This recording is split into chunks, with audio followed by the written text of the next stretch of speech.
Di awal film kita akan diperkenalkan dengan seorang pria bernama Paul. Diketahui Paul ini berprofesi sebagai seorang mekanik mobil. Di sini Paul menghubungi anaknya yang bernama Beth. Beth saat ini berada di luar kota untuk menyelesaikan kuliahnya. Paul yang mengetahui putrinya nampak kelelahan, Paul bertanya apakah ia baik-baik saja. Mendengar hal itu, Beth menjawab kalau dirinya baik-baik saja. Ia hanya kelelahan dan kurang beristirahat. Setelah mendengar jawaban putrinya, Paul nampak tidak puas. Ia merasa kalau putrinya pasti menyembunyikan sesuatu. Tapi Paul mencoba untuk mempercayai putrinya itu. Seem a little down. Just, tired. A lot of work. A lot of books. Keesokan harinya, Paul kembali menghubungi putrinya. Namun kali ini yang menjawabnya adalah seorang pria yang tak dikenal. Setelah si pria tahu kalau yang menghubunginya adalah ayah Beth, ia segera mematikan panggilan video tersebut. Paul yang merasa khawatir, ia langsung mencoba menghubungi nomor telepon putrinya. Namun sayang tidak ada jawaban sama sekali. Tak mau menyerah begitu saja, Paul langsung menghubungi si pemilik apartemen yang menyewakan kamarnya kepada Beth. Paul nampak terkejut ketika mendengar bahwa putrinya tak pernah terlihat belakangan ini. Paul semakin khawatir dengan keselamatan anaknya itu. Ia kemudian memutuskan untuk pergi ke kota di mana anaknya kuliah. Sesampainya Paul di sana, ia langsung bergegas ke apartemen putrinya. Ia mencoba mengetuk pintu namun tidak ada yang menjawab. Dengan terpaksa, Paul pun membuka paksa pintu tersebut. Di dalam apartemen, Paul menemukan satu petunjuk berupa foto sang anak dan temannya yang sedang berada di depan sebuah bar. Tanpa menunda banyak waktu lagi, Paul langsung mendatangi bar tersebut dengan membawa foto sang putri. Di sini Paul mencoba bertanya kepada si pelayan bar. Namun ia menjawab kalau dirinya tidak tahu karena ia tidak pernah memperhatikan setiap orang yang datang ke bar tersebut. Saat Paul merenung kemana ia harus mencari putrinya lagi, tiba-tiba ia melihat perempuan yang ada di foto yang saat itu bersama putrinya. Diketahui teman putrinya Paul bernama Angela. Paul lalu menghampirinya untuk menanyakan keberadaan putrinya. Namun kerusuhan terjadi karena teman-teman Angela yang merasa terganggu dengan Paul. Kemudian Paul mencoba meyakinkan kalau ia hanya butuh waktu 5 menit untuk berbicara dengan Angela. Mendengar hal itu, Angela pun bersedia untuk berbincang dengannya. Di sini Angela bercerita kalau dirinya dan Beth sudah tidak lagi berteman. Bahkan Beth sudah lama tidak datang menghadiri kuliahnya. Kabar terakhir yang ia ketahui adalah Beth sudah pindah ke New Orleans. Beth pergi ke sana mengikuti pacarnya bernama Eddie yang merupakan seorang bandar narkoboy. Setelah mendengar hal itu, Paul pun meminta Angela untuk mempertemukannya dengan Eddie. Sebagai imbalannya, ia akan memberikan uang sebesar $500.000 untuk Angela. Angela pun menyanggupi permintaan tersebut. Can you drive me down there? Right now I'll give you some money. Thank you. Check. Di tengah perjalanan mereka, Angela bertanya kenapa Paul tidak melaporkan hilangnya Beth kepada pihak kepolisian. Paul menjawab kalau hal itu percuma saja, karena pihak kepolisian tidak akan memproses kasusnya sebelum orang tersebut dinyatakan hilang minimal 48 jam. Selain itu, pihak kepolisian pasti menduga kalau remaja seusia putrinya tidak mungkin hilang, melainkan pergi atas keinginannya sendiri. Tak lama berselang, mereka sampai di New Orleans. Angela langsung membawa Paul ke sebuah klub di mana ia dan Beth pertama kali berkenalan dengan Eddie. Sebelum masuk ke dalam klub tersebut, Paul meminta Angela untuk menjaga jarak dengan dirinya. Hal itu agar mereka tidak menarik perhatian banyak orang. Sesampainya di dalam, Angela malah memakai barang haram dan langsung menggoda Paul. Untungnya Paul adalah tipe ayah yang tidak suka jajan. Karena tak kunjung bertemu dengan Eddie, mereka pun memutuskan untuk pergi keluar dari klub. Namun secara mengejutkan, di luar Angela melihat teman-teman Eddie. Mengetahui hal itu, Paul langsung menghampiri mereka. Paul menanyakan di mana keberadaan Eddie. Namun bukannya jawaban yang Paul terima, ia malah dikeroyok oleh teman-teman Eddie tersebut. Merasa terhina, Paul pun langsung membalas dengan menghajar mereka semua.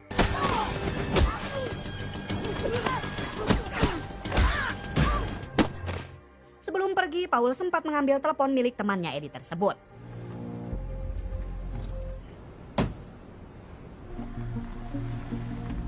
Di tengah perjalanan, Paul menyuruh Angela untuk mengirim pesan kepada Eddie lewat telepon itu. Isi pesan itu adalah ajakan untuk bertemu. Di saat yang sama, Angela kini panik dengan keselamatannya setelah ia melihat Paul terlibat perkelahian dengan teman-teman Eddie. Kemudian Paul membawa Angela ke suatu penginapan. Hal itu agar Angela dapat beristirahat dan menenangkan diri. Di dalam kamar, Angela kembali menggoda Paul. Untungnya iman Paul masih sangat kuat. Tak lama setelah itu, mereka mendapatkan balasan pesan dari Eddie. Mereka langsung bergegas menemui Eddie yang menunggunya di sebuah bar. Di parkiran, setelah Paul memastikan kalau Eddie ada di bar tersebut, Paul lalu memberikan uang yang telah dijanjikan kepada Angela. Ia juga menyuruh Angela untuk segera pulang ke rumah. Singkat cerita, seorang pria bernama Riley melihat Paul masuk ke dalam bar tersebut.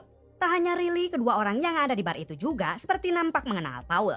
Di sini Paul langsung menghampiri Eddie. Ia menanyakan di mana keberadaan putrinya. Eddie yang mendengar hal itu, ia hanya menjawab kalau dirinya tidak mengenal perempuan yang bernama Beth. Eddie malah menghina Beth di depan mata kepala Paul. Paul yang geram mencoba untuk bersikap tenang. Ia kembali bertanya kepada Eddie di mana keberadaan putrinya.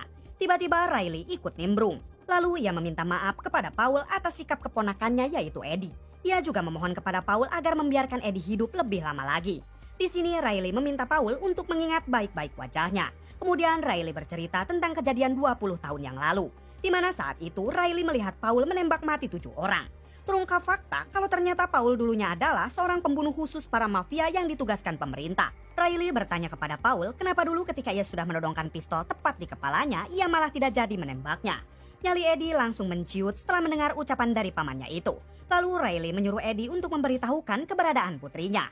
Mendengar hal itu, Eddie pun menjawab kalau dulu ia memang sempat dekat dengan Beth. Namun sebelum mereka berkenalan, Beth sudah terlebih dahulu terjerumus ke dunia narkoboy. Terakhir kali ia melihat Beth sedang berada di sebuah apotek. Diketahui apotek itu adalah sebuah tempat untuk melakukan pesta. Nama pemilik apotek itu bernama Tony. Setelah mengetahui jejak putrinya, Paul langsung bergegas pergi. Sebelum pergi, Paul juga menjawab kalau dulu ia tidak menembak mati Riley karena kehabisan peluru. That guy gives me the creeps, man. Di luar bar ternyata Angela membuntuti dan menunggu Paul. Ia bersikeras ingin membantu Paul mencari keberadaan Beth yang merupakan sahabatnya juga. Tepat setelah mereka pergi, ada 2 orang yang memperhatikan Paul di bar tersebut membuntuti mereka. Di sisi lain kita akan diperkenalkan dengan seorang pria bernama Omar. Ia adalah salah satu ketua gangster di wilayah tersebut. Di sini Omar menyuruh seorang tangan kanannya yang bernama Mark untuk membunuh seorang pria yang telah membuat kekacauan di wilayahnya. Ternyata 2 orang yang membuntuti Paul adalah anak buah Omar. Di sini mereka berdua menceritakan tentang Paul yang kini berada di kotanya. Mendengar hal itu, Omar memerintahkan mereka untuk membawa Paul dalam keadaan hidup. Diketahui kalau Omar ini telah menyimpan dendam pribadi kepada Paul selama 20 tahun. Di sini Mark mencoba menenangkan Omar dan meminta Omar untuk melupakan dendam lamanya itu. Namun Omar tidak peduli dengan saran itu dan ia malah menyuruh Mark untuk mengarahkan lebih banyak anak buah dalam memburu Paul. Di tengah perjalanan, Paul ditembaki oleh kedua anak buah Omar. Untungnya Paul berhasil menghindar.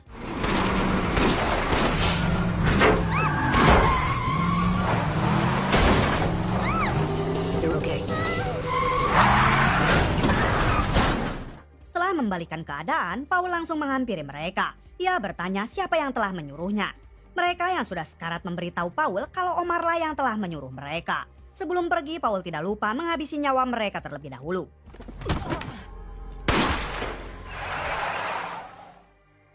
Di sisi lain, Omar dihampiri oleh Mark. Di sini Mark melaporkan kalau kedua anak buah Omar yang disuruh menangkap Paul kini telah tewas.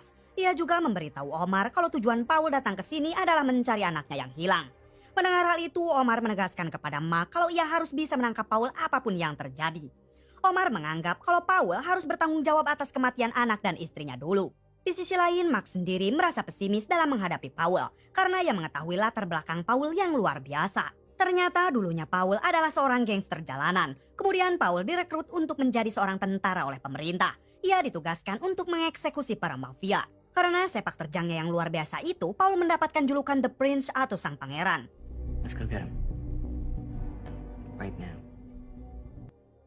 Di waktu yang sama, Angela kini semakin penasaran tentang identitas Paul. Ia bertanya kenapa Omar sampai memburunya. Mendengar Angela yang terus-menerus mencerca dengan pertanyaan itu, akhirnya Paul menceritakan tentang identitasnya 20 tahun yang lalu. Saat itu ia ditugaskan untuk menghabisi Omar. Ia berencana menghabisi Omar dengan cara memasang peledak di mobilnya. Tak sengaja pada hari itu, mobil yang biasa dipakai Omar malah dikendarai istrinya untuk mengantarkan anaknya bersekolah. Paul mencoba untuk menyelamatkan mereka, namun semua sudah terlambat. Ledakan itu menewaskan anak dan istri Omar di hadapan Omar sendiri. Karena kejadian tersebut, ia merasa sangat bersalah hingga ia memutuskan untuk pensiun dari pekerjaannya. Mulai hari itu juga, ia memutuskan untuk bersembunyi dan memulai hidup yang baru. Paul mengatakan kepada Angela kalau dirinya harus segera menemukan Beth. Jangan sampai Omarlah yang menemukan Beth terlebih dahulu.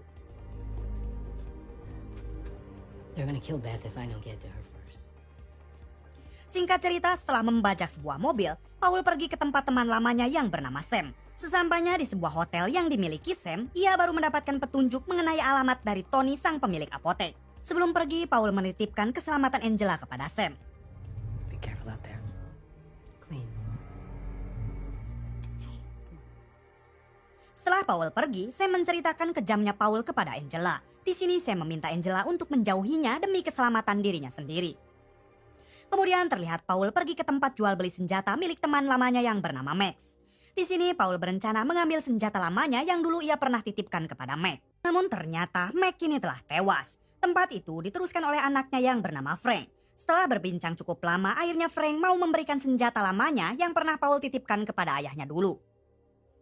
Setelah mendapatkan semua senjata yang ia butuhkan, Paul langsung pergi ke tempat Tony. Agar bisa masuk ke dalam, Paul berpura-pura kalau ia akan menyampaikan informasi penting untuk Tony. Sebelum mengizinkan Paul masuk, penjaga itu langsung menyita senjata yang Paul bawa. Tak berselang lama, akhirnya Paul bertemu dengan Tony.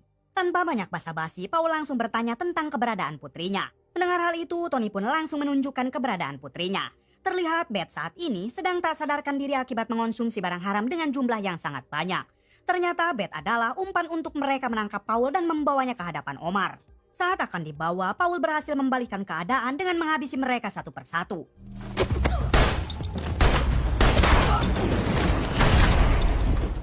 Setelah itu, Paul membawa putrinya untuk segera pergi dari sana.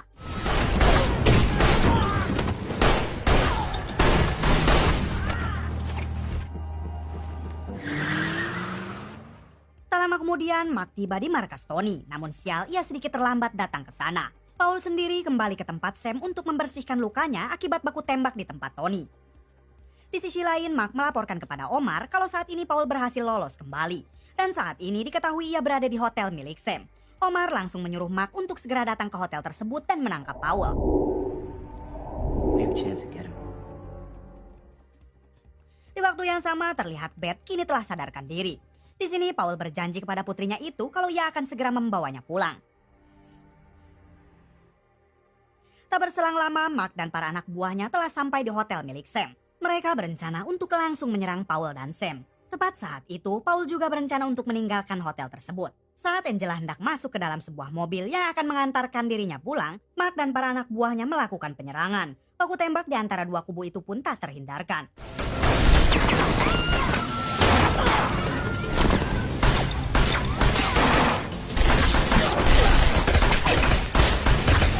Di sini Mark berhasil menangkap Beth dan membawanya pergi.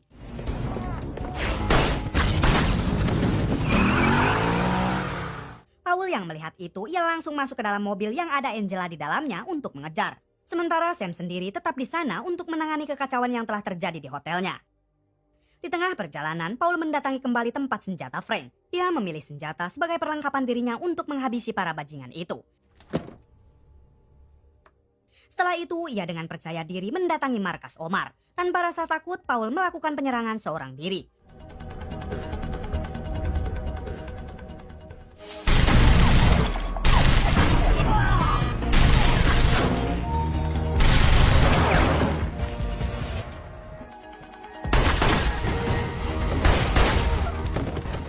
Satu persatu anak buah Omar berhasil Paul habisi.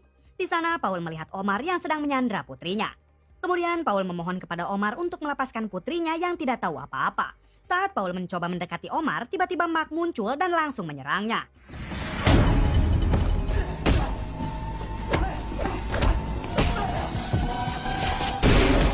Hingga pada akhirnya Paul berhasil menghabisi Mark. Saat Omar diam-diam akan menembak Paul, Beth langsung menyikut perutnya. Paul memanfaatkan situasi tersebut untuk menembak mati Omar.